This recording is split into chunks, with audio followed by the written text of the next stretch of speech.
दोस्तों, मैं सत्यम Prajapati SP classes में आपका हार्दिक स्वागत करता हूं। दोस्तों, आज हमें पढ़ना है त्रिकोणमिति।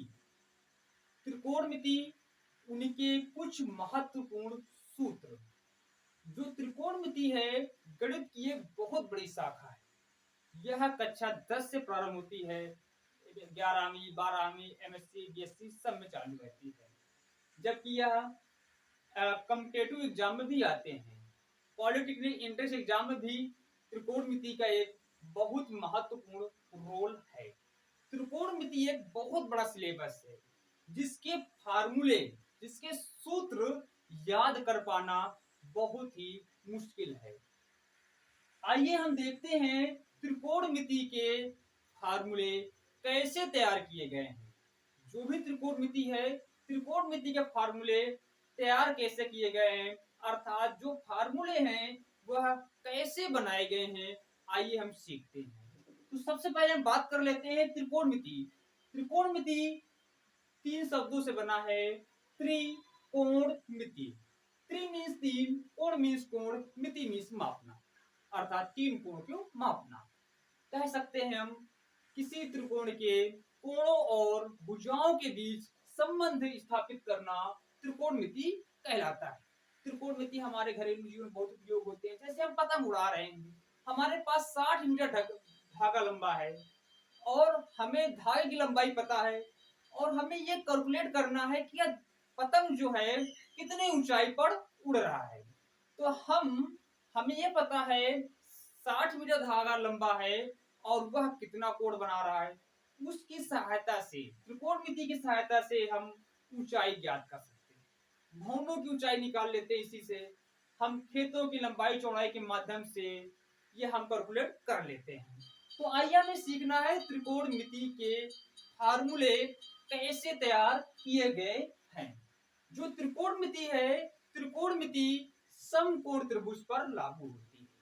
त्रिकोणमिति समकोण त्रिभुज पर काम करती है। समकोण त्रिभुज क्या होता है, पहले हम ये जानेंगे। समकोण त्रिभुज एक वह आकृति होती है जिसमें 3 भुजाएं तो होती हैं, तो समकोण त्रिभुज है। और त्रिभुज क्या होता है, जिसमें 3 भुजाएं हो। और समकोण त्रिभुज क्या हो, जिसमें 3 भुजाएं हो लेकिन उसका एक कोण 90 अंश का हो। एक कोण क्या हो, 90 अंश का हो। आप जानते ही हैं त्रिभुज के तीनों कोणों का योगफल 180 अंश होता है। अब हमारे पास एक कोण ऑलरेडी 90 अंश का हो गया है, तो शेष दोनों कोणों का योगफल 90 होगा, अर्थात ये दोनों कोण न्यून कोण होंगे। 90 अंश से कम न्यून कोण, 90 अंश सम कोण और 90 अंश से ज्यादा आए तो अधिक कोण होगा। ठीक है। अब हमारे पास जो 90 अंश का कोण है, इसके सामने वाली भुजा सदैव कर्ण रहेगी। सदैव क्या रहेगी, कर्ण रहेगी। ठीक है ना। अब हमारे पास शेष 2 जो भुजाएं होती हैं वो लंब और आधार के रूप में होती है। शेष 2 भुजाएं जो होती हैं लंब और आधार होती है। लंब और आधार चेंज कब होती है, सपोज करिए अगर हम ये कोण यहाँ कोण मान लेते हैं ए है और ये बी है, ये मान लेते हैं सी है, ये ए मान लेते हैं, ये सी मान लेते हैं, ये बी मान लेते हैं। ठीक है। तो अगर हम इस कोण पर काम करेंगे तो हमारे पास इसके सामने वाली भुजा लंब कहलाएगी और ये हमारे पास हो जाएगी आधार। ये हमने प्रायः समकोण त्रिभुज 6, 7, 8 जूनियर में पढ़ा था। अब जो समकोण त्रिभुज होती है, इसकी एक कंडीशन होती है।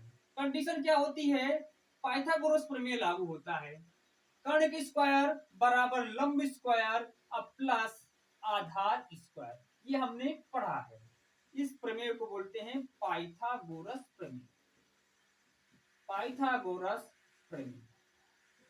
ठीक है। अब आते हैं त्रिकोणमिति के बारे में। त्रिकोणमिति में टोटल 6 अनुपात होते हैं। मुख्यतः मेन 3 रेशियो होते हैं और 3 उनके अपोजिट होते हैं। तो मेन कौन से होते हैं, साइन, कॉस, टैन, ये मेन 3 होते हैं। इनके 3 अपोजिट होते हैं। टैन का अपोजिट होता है कॉट और कॉस का अपोजिट होता है सेक और साइन का अपोजिट होता है कॉसेक। इनके फार्मूले हमें देखना है। फार्मूले हम स्टेप बाय स्टेप एक एक फार्मूले बताएंगे। वीडियो को लाइक करें, सब्सक्राइब करें। साइन, कॉस, टेन, इनके तीन अपोजिट कॉट, सेक और कॉसेक।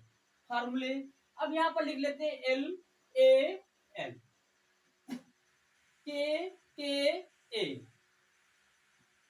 एल मीन्स लंब, ए मीन्स आधार, एल मीन्स लंब। तो यहां पर हम लिख लेते हैं सिंबल के नाम। एल मीन्स लंब, ए मीन्स आधार और के मीन्स कर्ण। ठीक है ना। अब हमें सूत्र बनाने हैं। तो यहां पर हमें लिखना है, जैसे हमारे पास कोण ये ले रहे हैं, इसका नाम दे देते हैं थीटा। क्या कोण है? थीटा। हमें निकालना है साइन थीटा का मान। किसका निकालना मान? साइन थीटा का मान। तो साइन थीटा बराबर एल, साइन थीटा, साइन की साइड में क्या है? एल, तो साइड में लिख दिया एल। नीचे क्या है? के, तो नीचे लिख देंगे के। तो एल मीन्स लंब हो जाएगा, फार्मूला लंब। और नीचे क्या लिखा हुआ बेटा? के मीन्स कर्ण, लिख देंगे नीचे कर्ण। तो साइन थीटा का फार्मूला हो गया लंब बटे कर्ण। अब आते हैं कॉस थीटा। कॉस थीटा बराबर क्या है? कॉस साइड पे है, ए लिख दिया। नीचे क्या लिखा हुआ है? के लिख दिया। ए मीन्स होता है आधार, ए मीन्स आधार, लिख देंगे आधार। और के मीन्स कर्ण, नीचे क्या है? कर्ण, लिख देंगे कर्ण। तो cos थीटा का फार्मूला तैयार, आधार बटे कर्ण। इसके बाद आते हैं tan थीटा। tan थीटा बराबर क्या होता है? L बटे A, L बटे A। L मीन्स लंब, A means Aadhaar. tan theta का फार्मूला हो गया लंब बटे आधार। इसके बाद आते हैं cot थीटा। cot थीटा का मान, cot के साइड में क्या है? A लिख दिया। अपोजिट डायरेक्शन में क्या है? L, तो अपोजिट का मतलब नीचे, L नीचे लिख दिया। A मीन्स आधार और L मीन्स लंब। तो cot थीटा का मान हो गया आधार बटे लंब। इसके बाद आते हैं, cot के बाद आ गए हम sec। sec थीटा बराबर हो जाएगा k बटे a, k बटे a। k मीन्स कर्ण, a मीन्स आधार, राइट। अब आते हैं कॉसेक थीटा। तो कॉसेक थीटा बराबर क्या है? के बटे ए, के बटे एल। के मीन्स कर्ण, एल मीन्स लंब। हमारे पास फार्मूले तैयार हो गए। ठीक है, वीडियो पॉज करके नोट कर लीजिए।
दोस्तों अब आगे स्टेप जाते हैं। अभी हमने पढ़ा है साइन थीटा बराबर लंब बटे कर्ण। क्या पढ़ा बेटा? लंब बटे कर्ण। और cos थीटा बराबर हमने पढ़ा दोस्तों आधार बटे कर्ण। ठीक है ना। हमारे पास इसको मान लेते थोड़ी देर के लिए समीकरण नंबर 1, इसको मान लेते हैं समीकरण नंबर 2। अब हम क्या करेंगे? समीकरण 1 और समीकरण 2 का वर्ग करके जोड़ दें।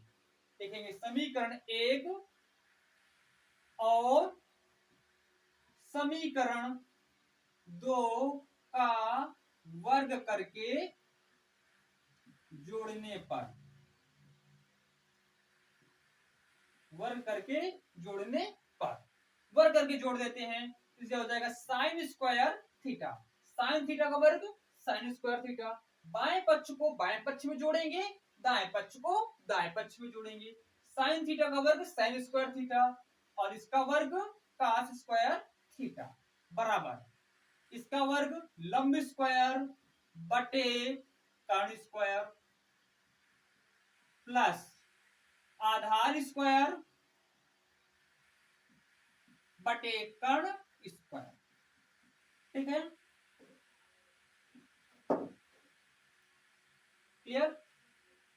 अब आते हैं तो sign square theta plus cos square theta जब हमारे पास कोई भी भिन्न हो जोड़ के रूप में लिखी हो, अगर हर बराबर होते हैं तो अंश और अंश को जोड़ या घटा लेते हैं। जोड़ में है तो जोड़ लेंगे, घटाने के रूप में है तो घटा देंगे। तो कर्ण स्क्वायर लिख देंगे एक बार, कर्ण स्क्वायर ऊपर लंब स्क्वायर अब प्लस आधार स्क्वायर। अभी हमने पढ़ा है लंब स्क्वायर प्लस आधार स्क्वायर बराबर कर्ण स्क्वायर। तो अब लंब स्क्वायर प्लस आधार स्क्वायर की जगह पे क्या लिख सकते हैं, कर्ण स्क्वायर। तो लिख देंगे कर्ण स्क्वायर बटे कर्ण square.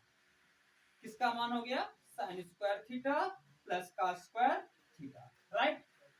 Sign square theta plus cos square theta 2/2 क्या पढ़ा आपने, 2 एक बार गया, 3 3/3 अगर आ जाए तो 1, 4/4 1। तो कर्ण स्क्वायर बटे कर्ण स्क्वायर बराबर क्या हो जाएगा 1।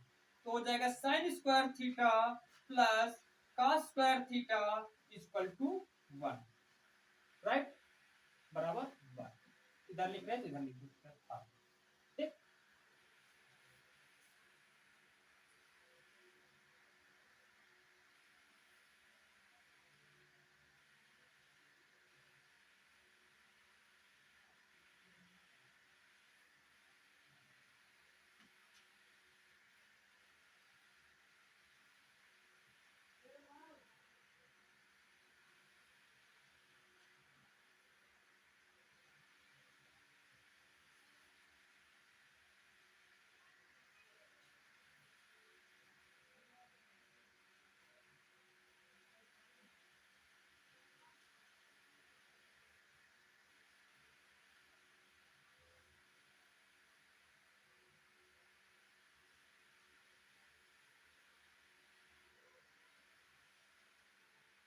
दोस्तों अब हम आगे आते हैं, जो त्रिकोणमिति है अभी हमने बताया 3 मुख्य अनुपात होते हैं, 3 उनके अपोजिट होते हैं। अर्थात साइन थीटा का अपोजिट होता है कॉसेक थीटा।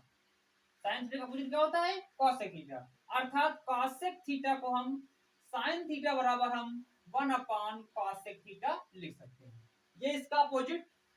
तो साइन थीटा बराबर 1 कॉसेक थीटा, अर्थात कॉसेक थीटा बराबर 1 साइन थीटा, ये भी हम लिख सकते हैं, ठीक है ना।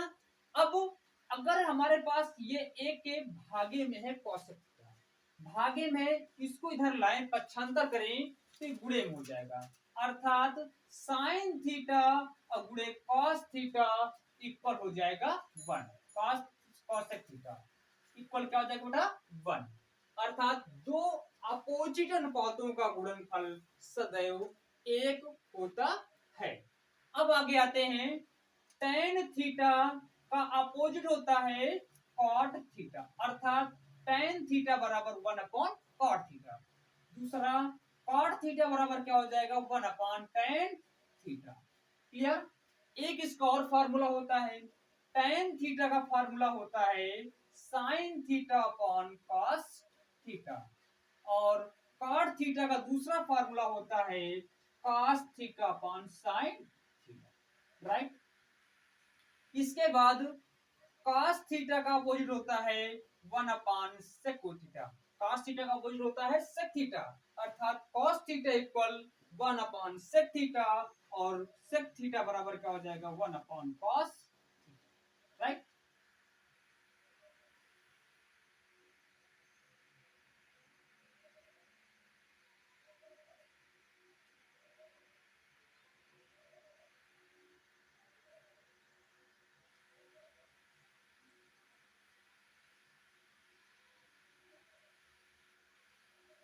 दोस्तों अब आगे आते हैं।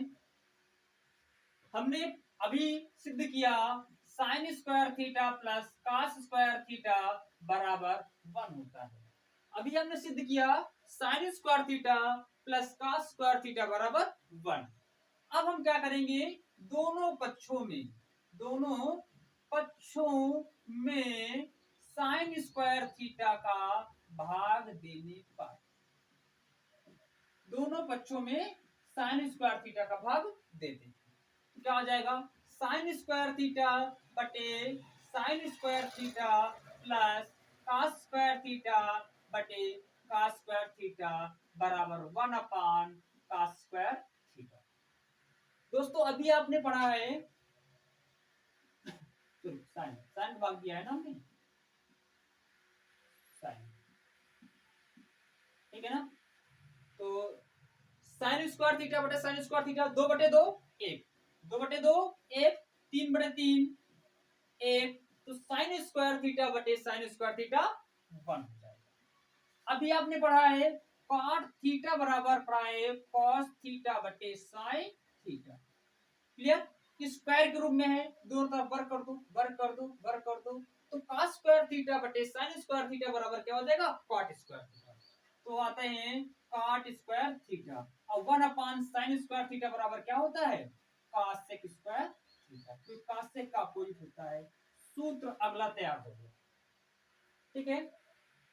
अब हमने फिर से फार्मूला उठाएंगे formula sign square theta plus cos square theta बराबर हुआ, ठीक है।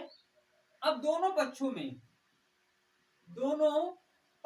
में कॉस स्क्वायर थीटा का भाग देते हैं, इसका भाग देते हैं कॉस स्क्वायर भाग थीटा का भाग देने पर, तो क्या हो जाएगा बेटा, साइन स्क्वायर थीटा बटे cos square theta plus cos square theta बटे कॉस स्क्वायर थीटा बटे cos square theta, right. Sine upon cos पढ़ा आपने, tan थीटा बराबर साइन थीटा बटे कॉस थीटा, स्क्वायर के रूप में है तो स्क्वायर कर दो दोनों तरफ, तो tan स्क्वायर थीटा बराबर क्या हो जाएगा, साइन स्क्वायर थीटा बटे कॉस स्क्वायर थीटा। ये हो जाएगा tan square theta, cos upon cos 1 हो जाएगा, 1 अपॉन कॉस सेक का अपोजिट होता है, तो क्या लिख देंगे 1 प्लस tan स्क्वायर थीटा बराबर सेक स्क्वायर। ये आपका अगला सूत्र तैयार हो गया।